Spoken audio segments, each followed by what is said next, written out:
Assalamualaikum warahmatullahi wabarakatuh. Selamat pagi semua dan salam sejahtera semua.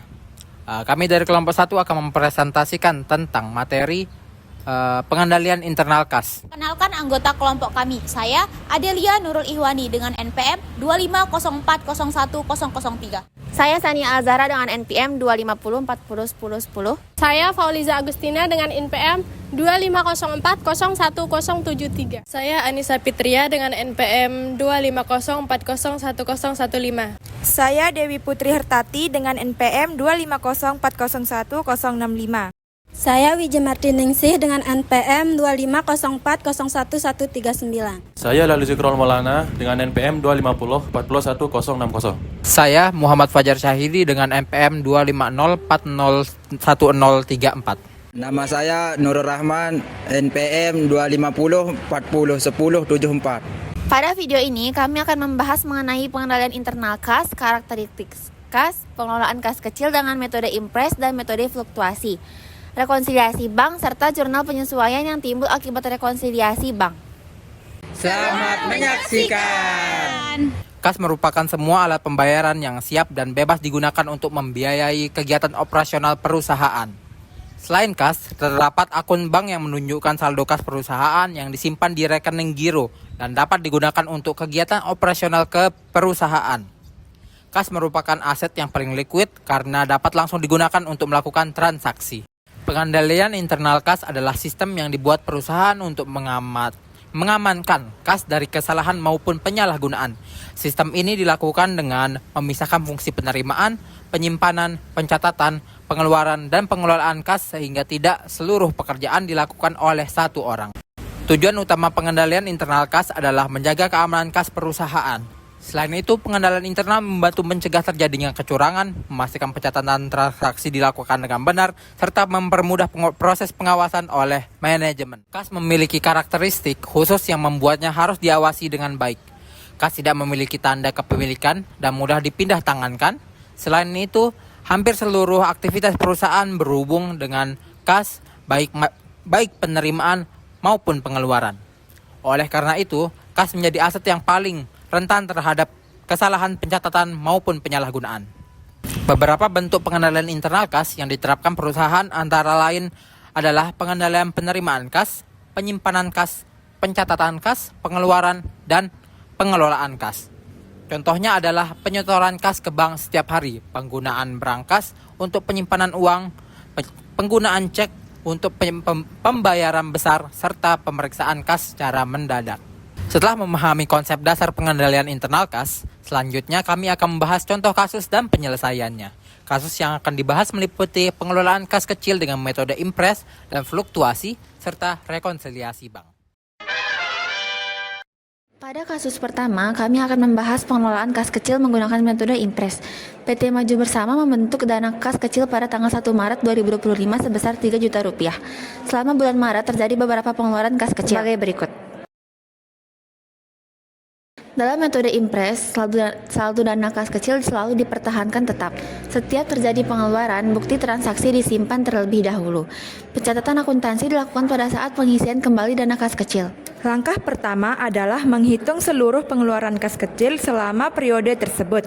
Setelah dijumlahkan, total pengeluaran kas kecil adalah sebesar Rp2.700.000. Karena dana kas kecil awal sebesar Rp3 juta dan telah digunakan sebesar Rp2.700.000, maka sisa dana kas kecil yang masih tersedia adalah Rp300.000. Karena metode impres mengharuskan saldo kas kecil tetap sebesar Rp3 juta, maka perusahaan harus melakukan pengisian kembali sebesar Rp2.700.000. Berdasarkan hasil perhitungan, total pengeluaran kas kecil adalah Rp2.700.000, sisa dana kas kecil sebesar Rp300.000, dan jumlah pengisian kembali yang harus dilakukan perusahaan adalah Rp2.700.000. Selanjutnya akan dijelaskan jurnal akuntansi yang digunakan untuk mencatat transaksi pada metode impres. Setelah perhitungan selesai, langkah berikutnya adalah membuat jurnal akuntansi. Pada metode impres, jurnal tidak dibuat setiap kali terjadi pengeluaran. Jurnal baru dibuat ketika perusahaan melakukan pengisian kembali dana kas kecil. Pada kasus ini, jumlah pengisian kembali adalah sebesar Rp2.700.000. Pada jurnal tersebut, seluruh biaya dicatat di sisi debit karena menambahkan beban perusahaan. Biaya fotokopi, biaya listrik, biaya ATK, biaya konsumsi rapat, dan biaya transportasi merupakan pengeluaran yang telah terjadi selama periode berjalan. Sedangkan akun kas dicatat pada sisi kredit karena perusahaan mengeluarkan uang untuk mengisi kembali dana kas kecil. Transaksi ini menyebabkan beban perusahaan bertambah sebesar Rp2.700.000, kas perusahaan berkurang sebesar Rp2.700.000 karena digunakan untuk pengisian kembali dana kas kecil. Akibatnya, bertambahnya beban laba perusahaan juga akan berkurang. Dari jurnal tersebut dapat diketahui bahwa metode Impress mencatat seluruh pengeluaran kas kecil secara sekaligus pada saat pengisian kembali dana kas kecil. Selanjutnya kami akan membahas kasus kedua mengenai pengelolaan kas kecil menggunakan metode fluktuasi. Pada kasus kedua, kami akan membahas pengelolaan kas kecil menggunakan metode fluktuasi. PT Sinar Jaya membentuk dana kas kecil pada tanggal 1 April 2025 sebesar Rp2.500.000. Selama bulan April terjadi beberapa transaksi sebagai berikut. Berbeda dengan metode Impress. Pada metode fluktuasi, setiap pengeluaran langsung dicatat pada saat transaksi terjadi. Akibatnya, saldo kas kecil akan berubah-ubah sesuai dengan jumlah transaksi yang terjadi. Langkah pertama adalah menjumlahkan seluruh pengeluaran kas kecil selama bulan April. Setelah dijumlahkan, total pengeluaran kas kecil adalah sebesar Rp1.900.000. Dana kas kecil awal sebesar Rp2.500.000. Karena telah digunakan sebesar Rp1.900.000, maka saldo kas kecil yang tersisa adalah Rp600.000. Pada metode fluktuasi, saldo kas kecil tidak harus kembali ke jumlah awal seperti metode Impress. Saldo kas kecil dapat berubah sesuai kebutuhan dan jumlah transaksi yang terjadi. Karena itu, metode fluktuasi disebut juga metode saldo berubah. Berdasarkan hasil perhitungan, total pengeluaran kas kecil selama periode tersebut adalah Rp1.900.000 dan saldo kas kecil yang masih tersedia sebesar Rp600.000. Selanjutnya akan dijelaskan jurnal akuntansi yang digunakan dalam metode fluktuasi. Pada metode fluktuasi, jurnal dicatat setiap kali terjadi transaksi. Hal ini berbeda dengan metode Impress yang pencatatannya dilakukan saat pengisian kembali dana kas kecil. Karena setiap pengeluaran langsung dicatat, saldo kas kecil akan selalu berubah sesuai transaksi yang terjadi. Pertama, perusahaan membentuk dana kas kecil sebesar Rp2.500.000. Kas kecil bertambah sehingga dicatat di sisi debit, sedangkan kas perusahaan berkurang sehingga dicatat di sisi kredit. Setiap pengeluaran langsung dicatat pada saat transaksi terjadi. Seluruh akun biaya dicatat di sisi debit karena menambah beban perusahaan. Kas kecil dicatat di sisi kredit karena saldo kas kecil berkurang akibat pengeluaran. Total beban yang timbul dari transaksi tersebut adalah sebesar Rp1.900.000. Saldo kas kecil yang semula Rp2.500.000 berkurang menjadi Rp600.000. Perubahan ini terjadi karena seluruh transaksi langsung dicatat pada saat pengeluaran dilakukan. Dari kasus kedua ini dapat dilihat bahwa metode fluktuasi memberikan informasi yang lebih cepat karena setiap transaksi langsung dicatat. Namun jumlah pencatatan yang dilakukan juga lebih banyak dibandingkan metode Impress. Selanjutnya kami akan membahas kasus ketiga mengenai rekonsiliasi bank serta perhitungan saldo yang benar. Pada kasus ketiga, kami akan membahas rekonsiliasi bank. Rekonsiliasi bank adalah proses mencocokkan saldo kas menurut catatan perusahaan dengan saldo menurut rekening koran bank. Tujuannya adalah untuk mengetahui apakah terdapat perbedaan pencatatan dan menentukan saldo kas yang sebenarnya. Langkah pertama adalah melakukan penyesuaian pada saldo menurut bank.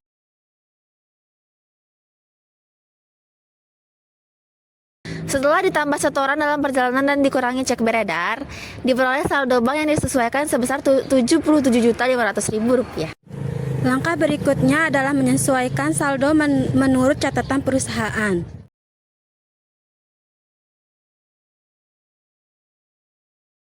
Setelah seluruh penyesuaian dilakukan, saldo perusahaan juga menjadi Rp77.500.000.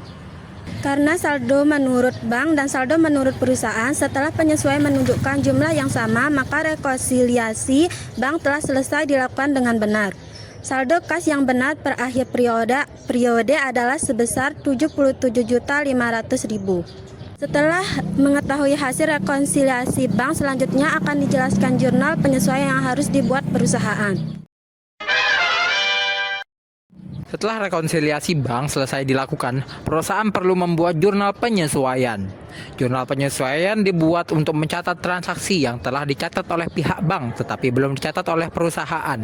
Pada kasus ini terdapat 2 transaksi yang harus disesuaikan, yaitu jasa giro dan biaya administrasi bank. Jasa giro merupakan pendapatan yang diberikan bank kepada perusahaan atas saldo yang tersimpan di rekening. Karena kas perusahaan bertambah, maka akun kas dicatat di sisi debit, sedangkan pendapatan jasa giro dicatat di sisi kredit karena penambahan pendapatan perusahaan. Biaya administrasi bank merupakan biaya yang dibebankan oleh bank kepada perusahaan. Karena biaya bertambah, maka dicatat di sisi debit. Kas dicatat di sisi kredit karena saldo kas perusahaan berkurang akibat adanya biaya administrasi tersebut. Jasa giro akan meningkat kas dan pendapatan perusahaan, sementara biaya administrasi bank akan mengurangi kas dan menambah beban perusahaan. Oleh karena itu, kedua transaksi tersebut akan dicatat agar saldo kas dan laporan keuangan perusahaan menunjukkan kondisi yang sebenarnya. Dengan dibuatnya jurnal penyesuaian ini, catatan perusahaan akan sama dengan informasi yang terdapat pada rekening koran bank, sehingga saldo kas yang dilaporkan perusahaan menjadi lebih akurat dan dapat dipercaya. Setelah membahas ketiga kasus beserta jurnal akuntansinya, selanjutnya akan dilakukan analisis dan penarikan kesimpulan mengenai pengendalian internal kas. Setelah membahas 2 metode pengelolaan kas kecil, yaitu metode impres dan metode fluktuasi, dapat diketahui bahwa keduanya memiliki tujuan yang sama, yaitu mengendalikan pengeluaran kas dalam jumlah kecil. Namun, terdapat beberapa perbedaan dalam proses pencatatannya. Pada metode impres, saldo kas kecil selalu tetap dan jurnal dibuat saat pengisian kembali dana kas kecil. Sedangkan pada metode fluktuasi, saldo kas kecil dapat berubah-ubah karena setiap transaksi langsung dicatat ketika terjadi. Berdasarkan perbandingan tersebut, metode impres lebih memudahkan pengawasan dana kas kecil karena saldonya selalu tetap. Sementara metode fluktuasi memberikan informasi yang lebih cepat karena setiap transaksi langsung dicatat. Kas kecil membantu perusahaan melakukan pembayaran operasional sehari-hari seperti pembelian alat tulis, biaya transportasi dan kebutuhan administrasi lainnya. Tanpa kas kecil, perusahaan akan kesulitan melakukan pembayaran dalam jumlah kecil secara cepat. Pada kasus ketiga, kita mempelajari rekonsiliasi bank. Rekonsiliasi bank dilakukan untuk mencocokkan saldo kas menurut perusahaan dengan saldo menurut bank. Perbedaan saldo dapat terjadi karena adanya setoran dalam perjalanan, cek beredar, jasa giro maupun biaya administrasi bank. Dengan rekonsiliasi bank, perusahaan dapat menemukan kesalahan pencatatan lebih cepat. Selain itu, rekonsiliasi bank juga membantu memastikan bahwa saldo kas yang dilaporkan benar-benar sesuai dengan kondisi yang sebenarnya. Berdasarkan seluruh pembahasan yang telah dilakukan, dapat disimpulkan bahwa pengendalian internal kas memiliki peran yang sangat penting dalam menjaga keamanan aset perusahaan. Kas kecil dengan metode impres maupun fluktuasi membantu perusahaan mengendalikan pengeluaran operasional sehari-hari. Sedangkan rekonsiliasi bank membantu memastikan bahwa saldo kas yang tercatat sesuai dengan informasi dari pihak bank. Dengan menerapkan pengendalian internal kas yang baik, perusahaan dapat meminimalkan kesalahan, mencegah penyalahgunaan dana dan menghasilkan laporan keuangan yang lebih akurat. Demikian analisis dan kesimpulan yang dapat kami sampaikan. Selanjutnya kami akan menutup presentasi ini. Demikian presentasi kami mengenai pengendalian internal kas. Melalui pembahasan kas, metode impres, metode fluktuasi, dan rekonsiliasi bank, kita dapat memahami pentingnya pengendalian kas dan dalam perusahaan. Kami berharap materi yang telah disampaikan dapat menambah pemahaman mengenai pengelolaan dan pengawasan kas yang baik. Apabila terdapat kekurangan dalam penyampaian materi maupun perhitungan yang kami sajikan, kami mohon maaf. Terima kasih atas perhatian Umi dan teman-teman sekalian. Assalamualaikum warahmatullahi wabarakatuh. Bye-bye.